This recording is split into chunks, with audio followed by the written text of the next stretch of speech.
Muito bem, amada igreja, eu vou convidar os irmãos a abrirem suas Bíblias no Evangelho de Mateus. Evangelho de Mateus, capítulo 24. Tamara, estou usando a revista e corrigida hoje. Mateus, capítulo 24.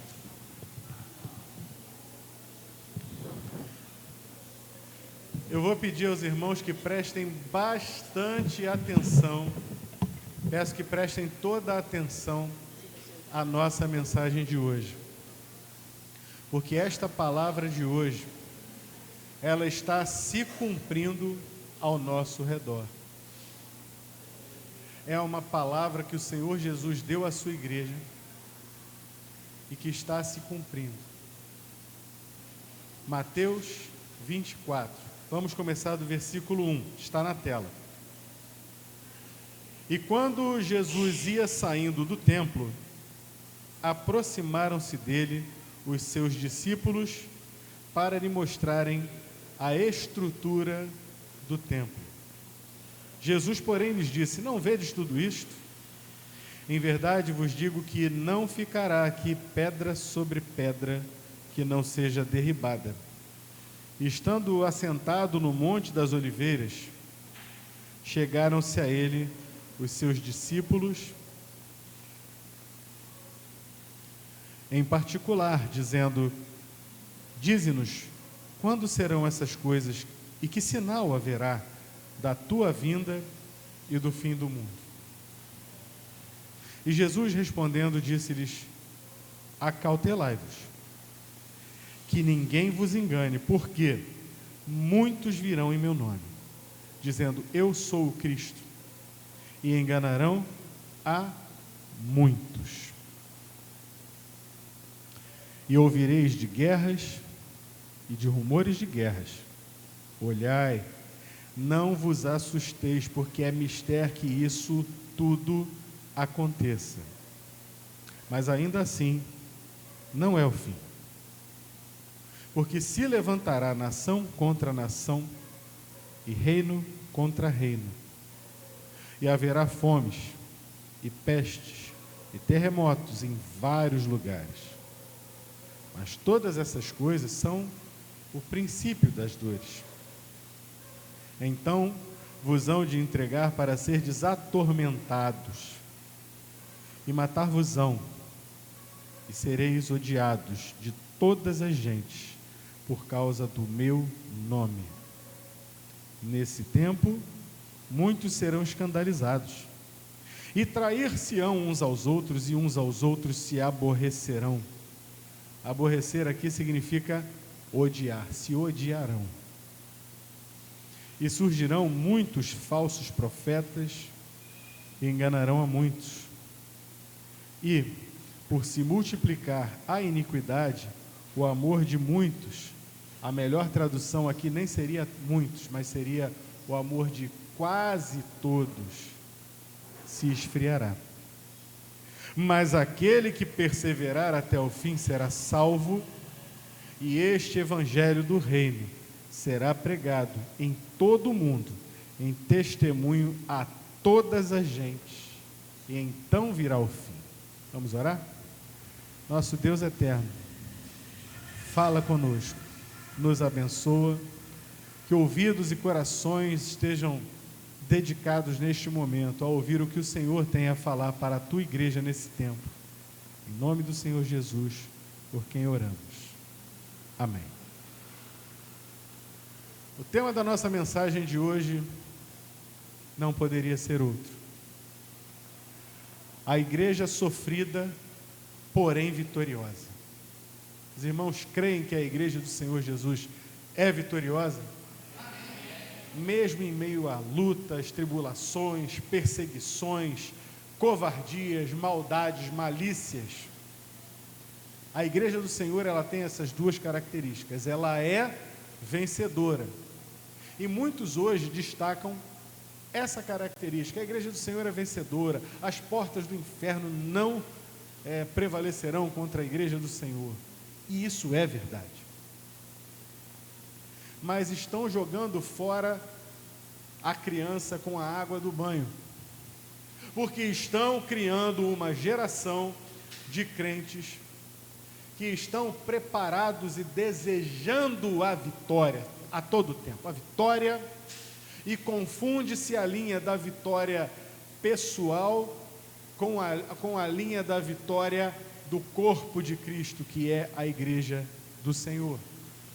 Então o que se vende por aí é a vitória do carro do ano, a vitória da casa nova, a vitória do ter, do possuir. Isso é vitória. Essa vitória está na boca do povo. A vitória da igreja, da prosperidade, está na boca do povo. Mas a Bíblia nos ensina, vez após outra, que essa não é a vitória. Cristo não morreu para que você trocasse de geladeira. A morte de Cristo, Ele não sangrou até a morte na cruz do Calvário para te dar a vitória do carro do ano, para você se mudar para um bairro melhor, para você ter uma conta recheada de valores, de bens, para poder dizer: alma, come, bebe e folga. Não. A vitória que a igreja do Senhor tem é uma vitória individual, porque é a vitória de cada um de nós sobre o pecado, sobre a injustiça, sobre a malícia. Ele veio para libertar os cativos, Ele veio para desfazer as obras do diabo. E não é, Ele mesmo vai dizer isso, não é o discípulo maior que o seu Senhor, do que o seu mestre. Se a Ele chamaram Belzebu, quanto mais farão conosco? E isso está descrito aqui, de maneira muito clara. Mas sabe qual é o problema da igreja? O problema da igreja já estava lá com os 12, com os discípulos. Essa perícope, essa passagem começa com os discípulos olhando para as belezas, as grandes coisas que chamam a atenção dos nossos olhos carnais. Sim, meus irmãos, a gente gosta de uma casa bonita, de uma igreja bonita, de um carro bonito, de um lugar bonito, de gente bonita. Aquilo que é belo impressiona os olhos e nos faz ficar maravilhados. Aconteceu com os discípulos. Eles saíram do templo e na saída alguém deu aquela olhada e comentou: mestre, que maravilha isso aqui, hein? Que arquitetura diferenciada, bonita. Não foi assim que começamos? Começamos com eles dizendo, mostraram a estrutura do templo. E o Senhor Jesus, Ele não entra em conversinha. Ele precisa ensinar uma lição.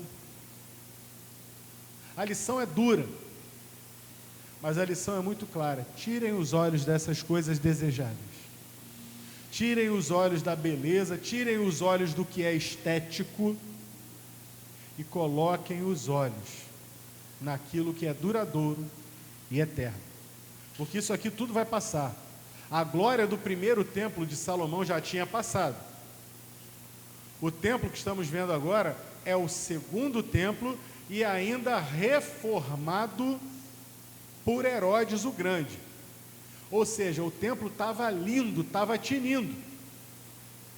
Mas a que preço? A que preço veio essa reforma tão bonita desse templo? Ao preço da dominação. O dominador romano havia embelezado o templo, enquanto ao mesmo tempo estava arrasando com o povo de Deus em tributações, impostos, pesadas cargas. E a preço de sangue, porque muitos morreram para que o dominador dominasse e tomasse conta e fizesse aquela maravilha que os discípulos agora estavam olhando, maravilhados. Sangue, inclusive, de muitos meninos da geração do Senhor Jesus. Os irmãos se lembram? Está chegando aí o Natal. O que foi que Herodes mandou fazer com os meninos mandou matar todos os meninos de 2 anos para baixo, naquela região ali de Belém. E eu descobri recentemente, como nunca fui a Israel, eu fiquei um tanto quanto estarrecido ao descobrir que Belém fica a apenas coisa de 9 quilômetros de Jerusalém, é perto de Jerusalém. Percebe a diferença?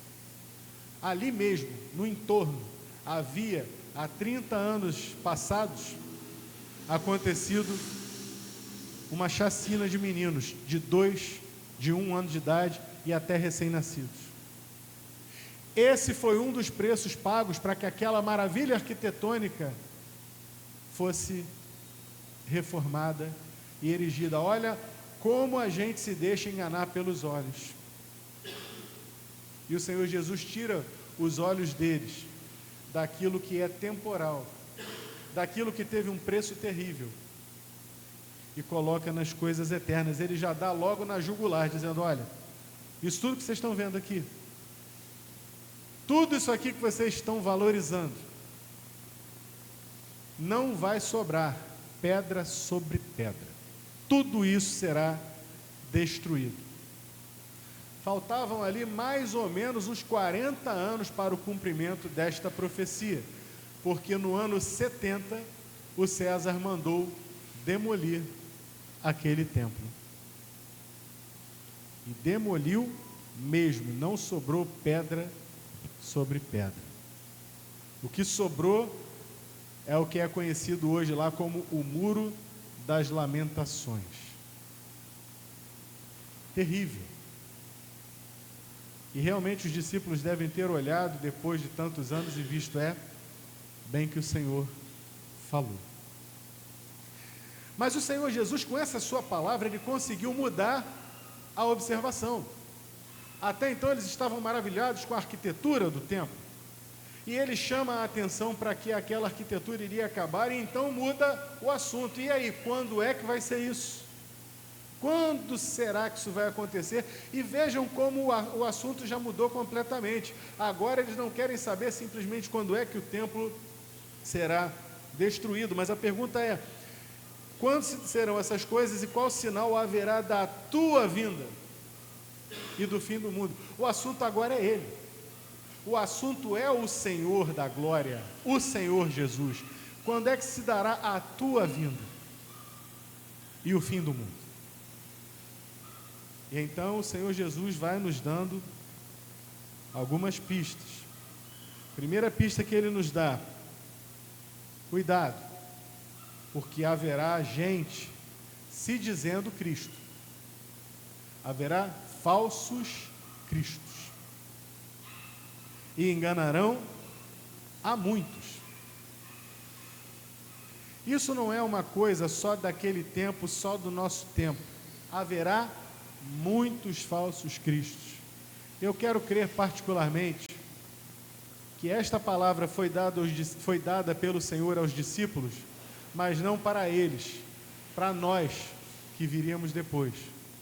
Porque todos nós aqui já vimos espalhados aí pela mídia alguns falsos cristos, se dizendo grandes coisas.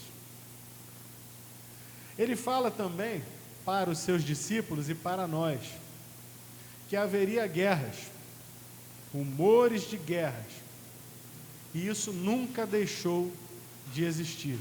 Nação se levantando contra nação, reino se dividindo contra reino. O que isto nos mostra?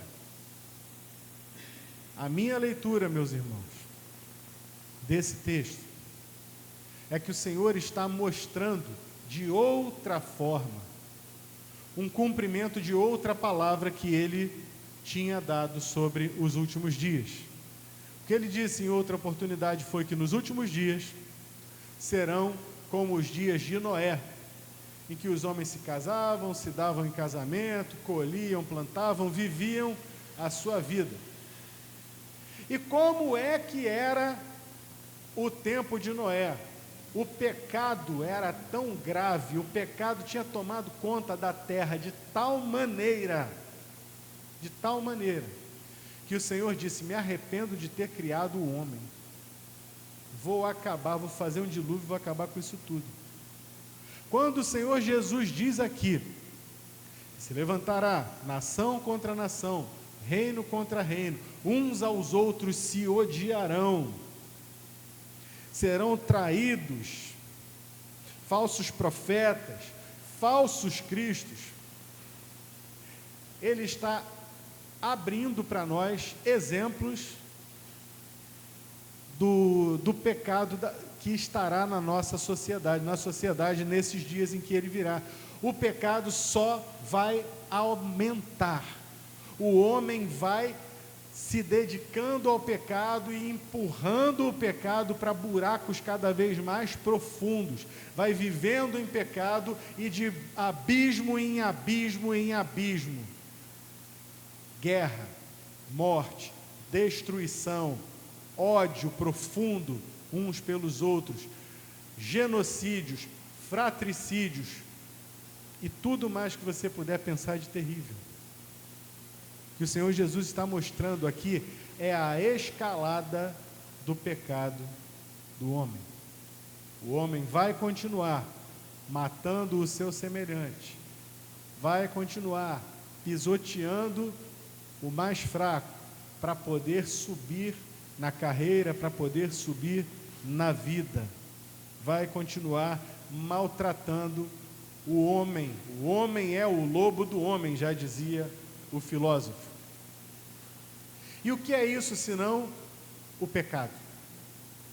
Tudo isso aqui é resultado do pecado.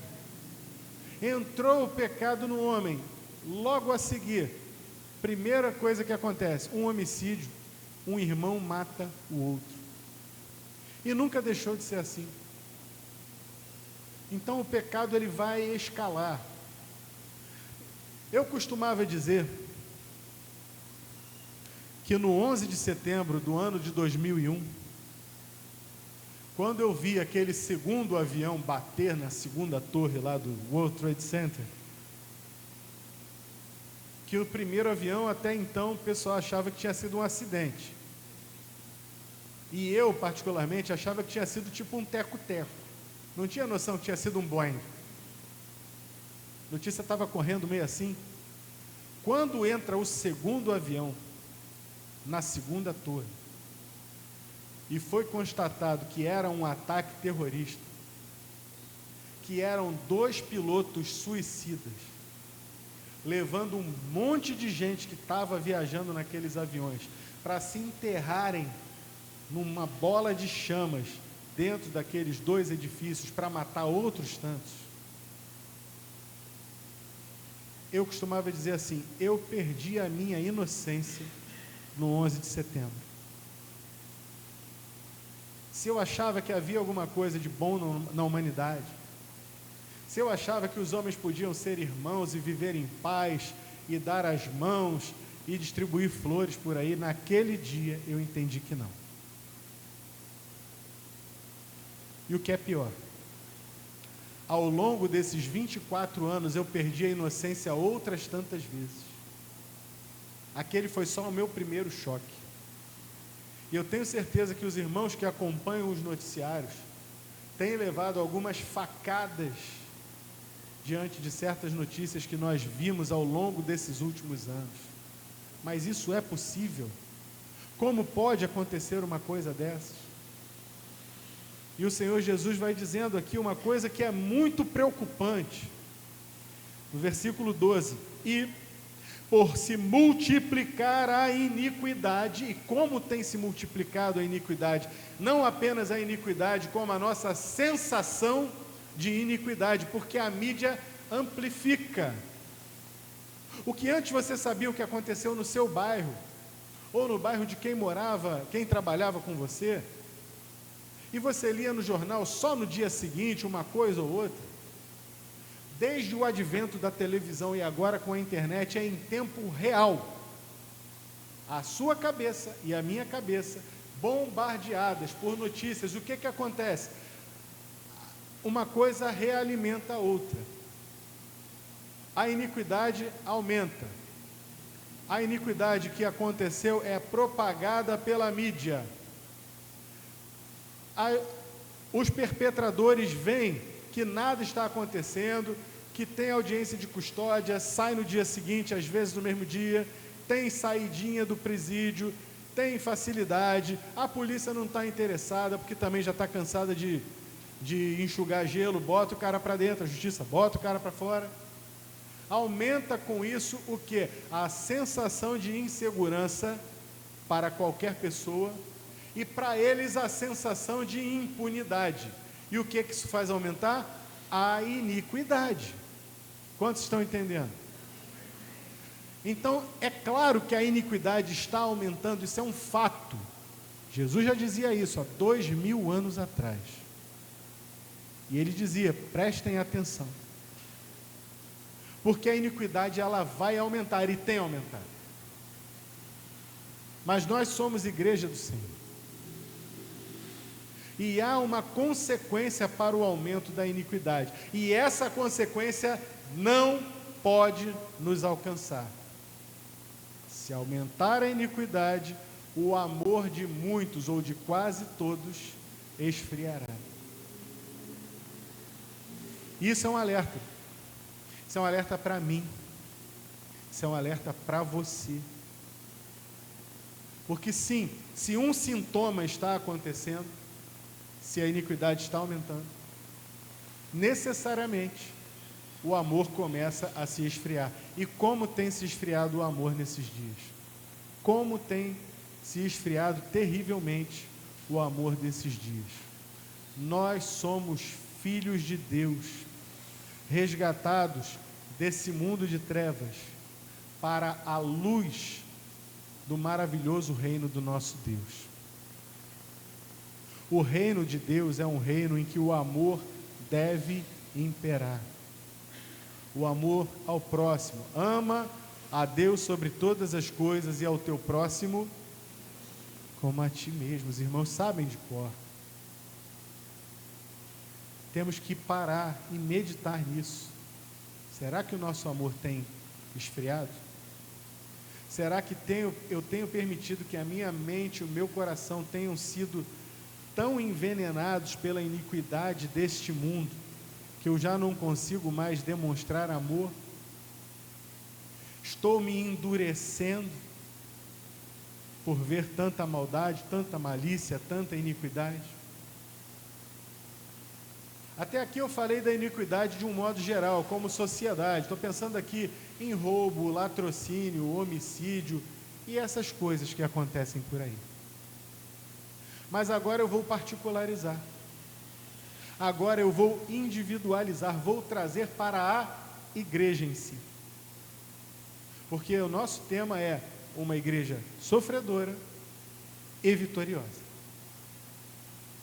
E quando eu falo de uma igreja sofredora, até aqui eu estou falando de uma igreja que está no mundo e que sofre como todo mundo no mundo sofre.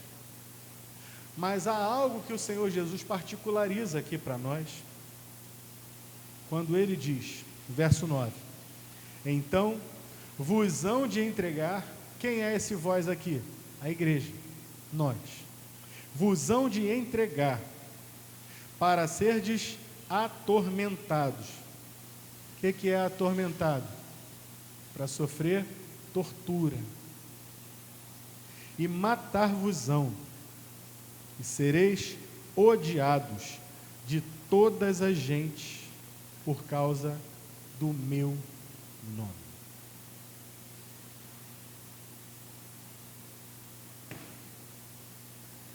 Esse é um cálculo que precisa ser feito por nós todos os dias. Porque o povo tem Jesus na boca. O nome de Jesus está na boca do povo. Eu amo Jesus. Eu vivo para Jesus. Eu ando com a camisa bonita, amarela, escrita Jesus transforma. Eu canto os louvores que elevam o nome de Jesus. Olha quão lindo esse nome é. nome de Jesus. Eu canto. Mas quem verdadeiramente é de Jesus tem que estar disposto e disponível para enfrentar essas coisas, porque ele mesmo disse aqui no final, a história termina assim: aquele que perseverar até o fim será salvo. Haverá um momento em que nós seremos apertados, feridos, sofreremos agonias, esperaremos pela morte na mão dos homens iníquos que estão aí fora. E uma dica que fica: o amor está se esfriando, já falamos sobre isso, e um crente cujo amor está esfriando ou já se esfriou, não vai passar por isso. Se o teu amor se esfriou, você não vai passar por isso. Você vai negar o nome de Jesus. Você vai entregar irmãos na mão daqueles que vão buscá-lo para prendê-lo. E nesses nossos tempos nós temos um, se eu posso assim dizer, um plus a mais, um perigo a mais. Porque nós temos um mundo evangélico aí, gente que diz que é de Jesus, igrejas que influenciam muitos, mas que não transformam. Está cheio de gente influenciada pela igreja, mas que não é transformada pela palavra. Está cheio de igreja por aí que incha, mas não cresce de fato na sua membresia, naqueles que amam, que se dão pela obra, pelo trabalho, que sobem, que descem, que encaram qualquer dificuldade, que dizem: estamos aí para o que der e vier, eu amo Jesus. Muita gente hoje é influenciada pela igreja, mas não transformada pela palavra. A sociedade hoje, os irmãos podem observar, a nossa sociedade hoje, não apenas no Brasil, mas de um modo geral, mundial, globalmente falando, sociedade que já é refratária, que já não gosta muito da influência da igreja, que bota nomes na igreja: vocês são obscurantistas, vocês são negacionistas, vocês são não sei o quê, vocês são retrógrados. Sempre foi assim. A igreja é chamada de nomes, os crentes são chamados de nomes, sempre para diminuir a nossa influência. O mundo não gosta da influência da igreja, nunca gostou. Mas agora o mundo não só não gosta, como começou a querer manipular e acabar com a influência da igreja. Vejam o que está acontecendo, por exemplo, nos Estados Unidos, já há décadas passadas. A Bíblia não poderia ser lida em escolas, mas pode levar o Corão, pode falar de religião, de qualquer outra religião, mas Bíblia não, Bíblia não.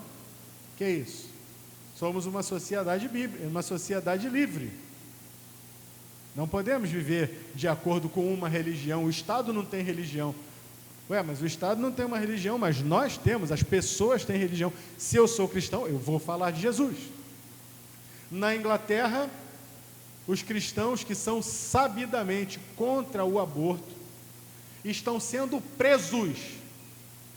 Sabe por quê? Porque ficam na porta de clínicas de aborto, de pé, orando em silêncio. Parece brincadeira, mas a oração silenciosa está dando cadeia em Londres. Os irmãos sabiam disso? Oração silenciosa está dando cadeia. Lá na Nigéria está acontecendo um massacre de cristãos. E não apenas na Nigéria, em vários outros países. A China aperta cada vez mais os cristãos. E quando nós juntamos aqui as duas informações, me faz lembrar de algo curioso. Quando o Senhor Jesus foi preso, ele foi preso por Pilatos, foi levado para Pilatos. Pilatos descobriu que a origem dele era a Galileia e disse: opa, vou me livrar disso aqui, vou mandar para o reizinho lá da Galileia. Mandou para o Herodes. Herodes não achou graça, vestiu Jesus com uma roupa do próprio Herodes, como se ele fosse um rei, e devolveu para o Pilatos. Até aquele dia, Pilatos detestava Herodes, Herodes detestava Pilatos. Mas naquele dia, Herodes e Pilatos se fizeram amigos. Os dois se descobriram contra Jesus e os dois se uniram em amizade. Isso não está longe de acontecer. Países que são contra o Senhor Jesus se alinhando e se aliando para esmagar o cristianismo, para esmagar a igreja do Senhor Jesus. Vem coisa pior por aí, meus irmãos. Vocês me desculpem, eu gostaria de pregar glória em glória, vitória em vitória, amor, maravilhas, mas essa é a palavra que o Senhor nos traz nessa manhã.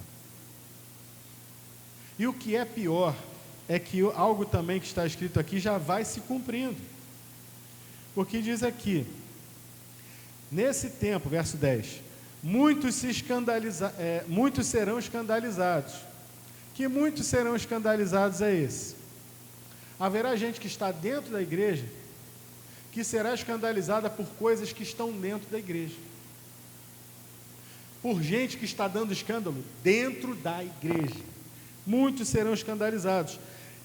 E uma vez escandalizados, o que vai acontecer? Trair-se-ão uns aos outros e uns aos outros se aborrecerão, se odiarão. E sim, isso já está acontecendo dentro das igrejas.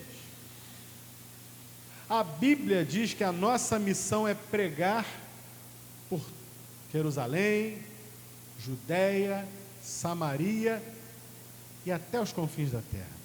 É espalhar a preciosa semente do Evangelho. Ide por todo o mundo, pregai o Evangelho a toda criatura. Então, nossa missão é pregar o Evangelho, é ganhar pessoas para o reino de Deus. Os irmãos ainda creem assim? Pois bem, mas hoje temos gente aí dando escândalo, causando exatamente o que está escrito aqui, ó, escandalizando. Muitos serão escandalizados e trair-se-ão uns aos outros.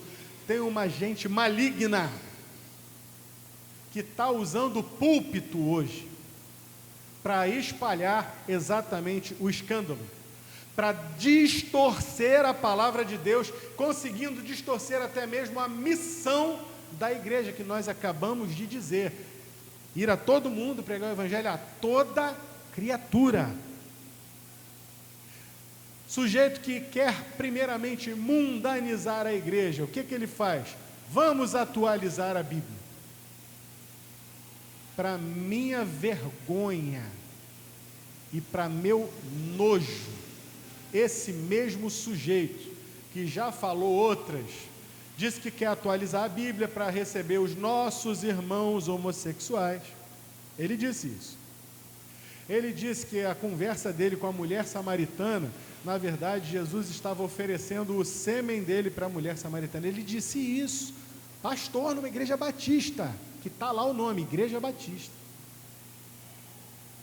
Escândalo sobre escândalo sobre escândalo. Essa semana, esse cidadão tem a cara de pau de subir ao púlpito da igreja para dar uma bronca nos jovens, irmã Irene, nos universitários. Sabe o que ele falou para os universitários? Esse negócio de ficar lá pregando lá na universidade não é para fazer isso não. Ué, mas não era todo mundo, toda criatura? Jerusalém, Judéia, Samaria. Não, ele já atualizou a Bíblia nessa parte. Ide por todo mundo, menos na universidade. Porque a universidade não é lugar disso não. O lugar do templo, o lugar de adoração a Deus é aqui, ó, dentro da igreja, nas 4 paredes. Graças a Deus para ele que eu não estava lá, porque eu levantava e mandava nele. Ia responder, mas ia responder aos berros, porque é isso que tem que acontecer. E não tem um crente numa hora dessa que levante e diga: isso está errado, isso é ensino de Satanás, pode cair em nome de Jesus. Ia cair por terra. Está cheio de demônio, isso é doutrina de demônio. Está acontecendo dentro das igrejas gente sem amor, sem respeito pela palavra, que está colaborando com o inimigo. E onde isso vai dar? Já está causando uma cisão, uma divisão, uma discórdia no tempo, dentro do corpo de Cristo, dentro da igreja do Senhor. Portanto, se essa discórdia já está aberta não apenas por esse, mas por outros tantos, não tardará o versículo 10.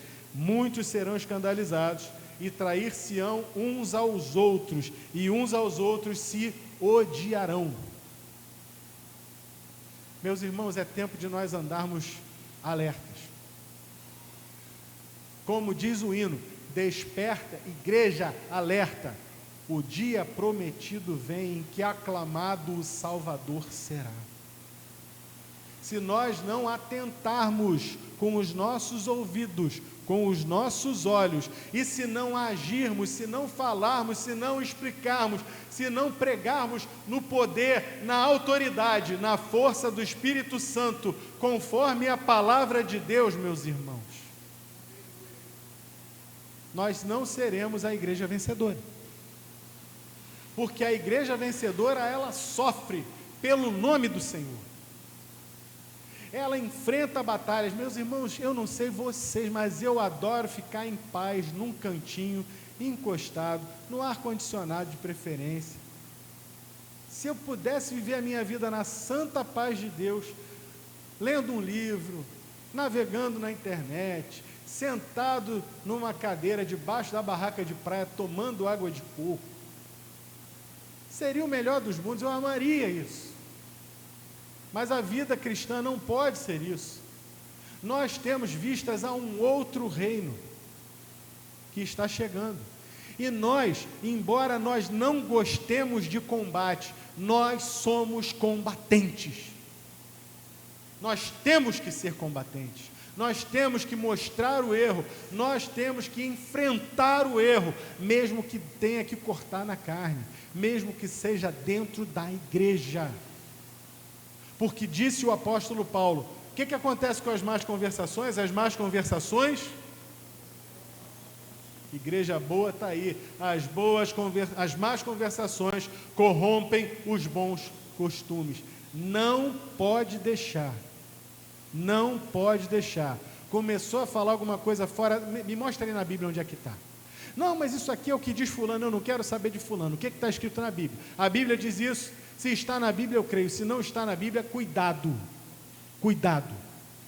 Porque o sujeito chegar numa igreja e todo mundo aceitar, igual vaquinha de presépio, que o lugar de falar de Cristo é dentro da igreja e não fora, ele está rasgando o Evangelho, ele está destruindo o ID. Ah não, mas é uma igreja que colabora lá, colabora com missões. Ah, colabora com missões, que bom.